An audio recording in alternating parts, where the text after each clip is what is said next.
بیان کو پاگلپن قرار دیا. کہا پاکستان عالمی سطح پر تسلیم شدہ ایٹمی طاقت اور تاریخ کا انمٹ حصہ ہے.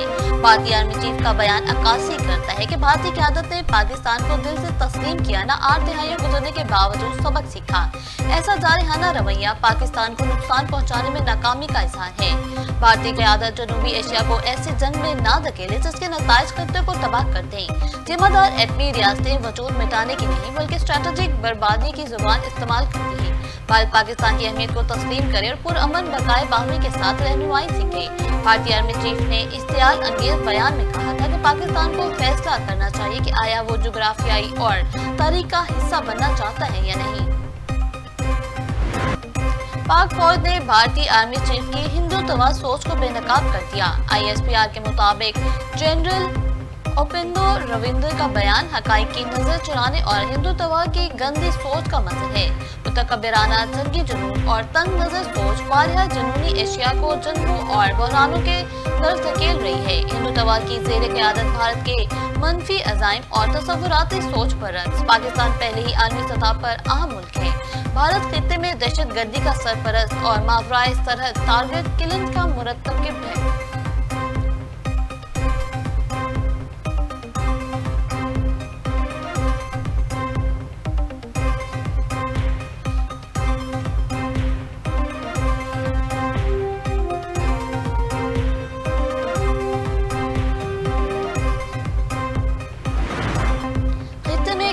امن کے لیے پاکستان کی ثالثی کی کوششیں تیز. وفاقی وزیر داخلہ محسن نقوی کا اہم پیغام کے ساتھ ایران کا دورہ.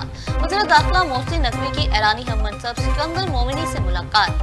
امن مذاکرات کی بحالی کے امکانات پر تبادلہ خیال. وزیر داخلہ سکندر مومنی نے پاکستان کی تعمیری کردار کو سراہا. سکندر مومنی نے کہا کہ پاکستان نے خطے میں امن کے لیے مثبت سفارتی کوششیں کی ہیں. پاکستان کے فیلڈ مارشل عاصم منیر کی کوششیں ایران اور امریکہ میں کشیدگی کم کرنے میں اہم کردار ادا کر رہی ہیں. حالیہ کشیدگی میں پاکستان نے ایک اہم ثالثی کردار ادا کیا جس کے نتیجے میں جنگ بندی کے لیے راہ ہموار ہوئی. ملاقات کے دوران فریقین نے باہمی تعلقات، سرحدی سیکیورٹی اور علاقائی استحکام میں تعاون مزید بڑھانے پر بھی اتفاق کیا.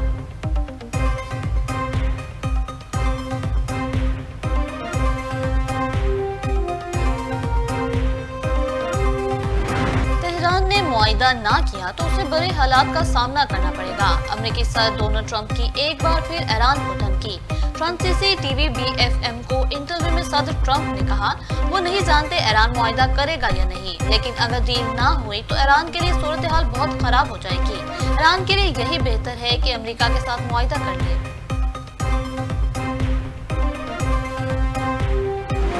ایرانی صدر مسعود پزشکیان نے ایران میں موجود 4,500 سال پرانے درخت کی تصویر سوشل میڈیا پر شیئر کر دی. لکھا سنوبر کا یہ درخت ایشیا کا قدیم ترین جاندار ہے. یہ دھرتی تب بھی ایران کے نام سے جانی جاتی تھی. ایران اپنی سرزمین میں گہری جڑیں رکھتا ہے جسے اکھاڑا نہیں جا سکتا. سوشل میڈیا صارفین کا کہنا ہے کہ ایرانی صدر مسعود پزشکیان کی یہ تصویر اس لیے شیئر کی کیونکہ ڈونلڈ ٹرمپ نے ایرانی تہذیب کو تباہ کرنے کی دھمکی دی تھی.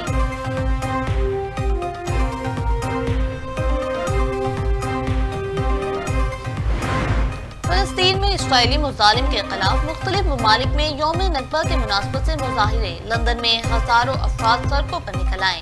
نیو یارک میں بھی بڑی تعداد میں شہریوں کی شرکت. سویڈن کے دارالحکومت اسٹاک ہوم میں بھی مظاہرہ. جرمنی کے دارالحکومت برلن میں بھی احتجاج. پیرس میں آئیفل ٹاور پر فلسطینی پرچم لہرا دیا گیا. غاصب صہیونی ریاست کی جانب سے 7 لاکھ سے زائد فلسطینیوں کی جبری بے دخلی کو 78 سال بعد بیت چکے.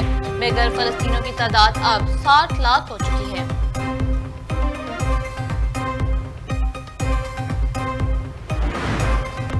پاکستانی ٹاپ آرڈر کی بنگالی فیلڈرز کو کیچ پریکٹس. سہلت ٹیسٹ میں شاہینوں کا غیر ذمہ دارانہ آغاز. کپتان شان مسعود 21 رنز بنا کر چل بنے.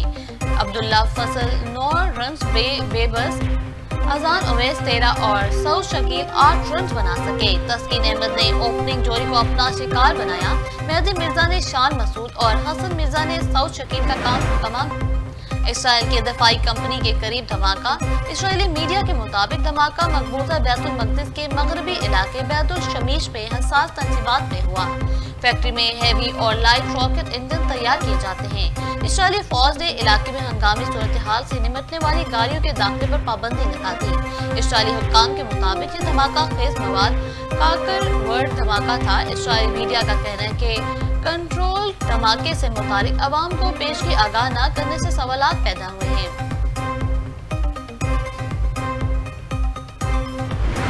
پنکی کیس میں پولیس کو ایک اور اہم کامیابی مل گئی۔ پولیس ذرائع کے مطابق ذیشان کے ساتھ اس کا بھائی سہیل بھی پنکی کا اکاؤنٹ نکلا۔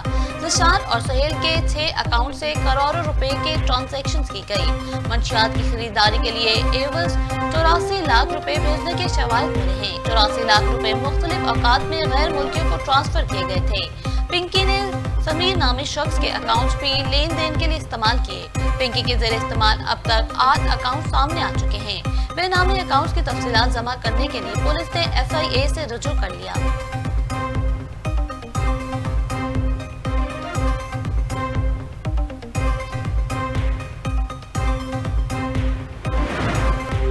کوکین کوئین انمول پنکی کے خلاف لاہور میں 5واں مقدمہ بھی منظر عام پر آ گیا۔ پولیس کے مطابق ملزم سے 1 کلو سے زیادہ منشیات برآمد ہوئی۔ گجرپورہ پولیس نے 2018 میں منشیات فروش نواز کو گرفتار کیا۔ ملزم نواز نے پولیس کو بتایا کہ منشیات انمول پنکی سے لے کر فروخت کرتا تھا۔ انمول عرف پنکی ڈیفنس میں واقع اپنی رہائش گاہ سے منشیات فراہم کرتی تھی۔ ملزمہ کے خلاف کوٹ لکھپت، وحدت کالونی، لیاقت آباد، اقبال ٹاؤن اور گجرپورہ میں مقدمات سامنے آ چکے۔ لاہور پولیس نے ایک بھی مقدمے میں ملزمہ انمول پنکی کو گرفتار نہ کیا۔ وزیر اعلیٰ پنجاب مریم نواز کی باکو میں مصروفیات۔ آذربائیجان کے بابائے قوم حیدر علی کے مقبرے پر حاضری، مزار پر پھول رکھے اور فاتح خوانی کی۔ وزیر اعلیٰ کی یادگار کوچہ شہداء پر بھی آمد، شہداء کی تصاویر کے سامنے پھول رکھے۔ آذربائیجان شہداء کی قربانی کو خراج تحسین۔ مریم نواز اور وفد کے شرکاء نے آذربائیجان کے قومی شہداء کی قربانی کو سراہا۔ آزاد کشمیر انتخابات کے لیے مسلم لیگ نون میں ٹکٹوں کی تقسیم کا مرحلہ آخری مراحل میں داخل ہو گیا۔ پارٹی نے مختلف حلقوں میں اپنی انتخابی حکمت عملی کو حتمی شکل دینا شروع کر دی۔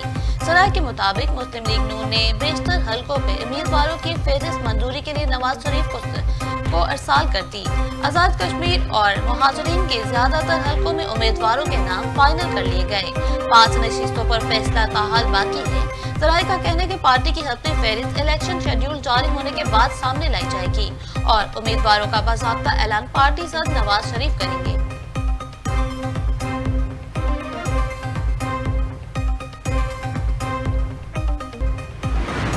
لاہور اور کراچی میں مویشی منڈیاں سج گئی۔ قربانی کے جانوروں کی قیمتیں آسمان پر پہنچ گئی۔ منڈیوں میں زیادہ قیمت کی وجہ سے خریداری نہ ہونے کے برابر۔ شہری سستے جانور کی تلاش میں مختلف منڈیوں کے چکر لگانے لگے۔ ویپاریوں نے مہنگائی کو جانوروں کی قیمتوں میں اضافے کی وجہ قرار دیا۔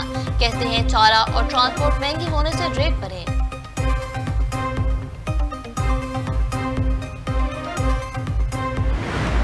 عید الاضحیٰ کب ہوگی؟ چاند دیکھنے کے لیے کمیٹی کا اجلاس آج کراچی میں ہوگا۔ مرکزی رویت حلال کمیٹی کے اجلاس کی صدارت مولانا عبدالقبیر آزاد کریں گے۔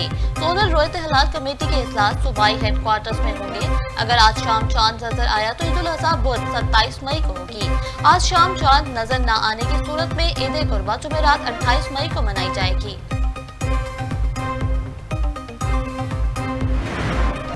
انگلینڈ میں FA کپ فٹ بال کا ٹائٹل مانچسٹر سٹی نے جیت لیا۔ مانچسٹر سٹی نے فائنل میں چیلسی کو 1-0 سے شکست دی۔ میچ کا فیصلہ کن گول اینٹونی سیمینیو نے کیا۔ مانچسٹر سٹی FA کپ کا ٹائٹل 8ویں مرتبہ اپنے نام۔ اور چین میں دنیا کی مشکل ترین میراتھن کا انعقاد۔ 50 ممالک کے تقریباً 2000 ایتھلیٹس کی شرکت۔ انتہائی بلند پر 5000 سے زائد سیڑھیوں سر کرنا بڑا چیلنج بن گیا۔ میراتھن میں چین، کینیڈا، جاپان، روس، فرانس اور برطانیہ کے ایتھلیٹس بھی شامل تھے۔ اٹلی سے تعلق رکھنے والے پیریگو آسکر نامی ایتھلیٹ نے پہلی پوزیشن حاصل کی۔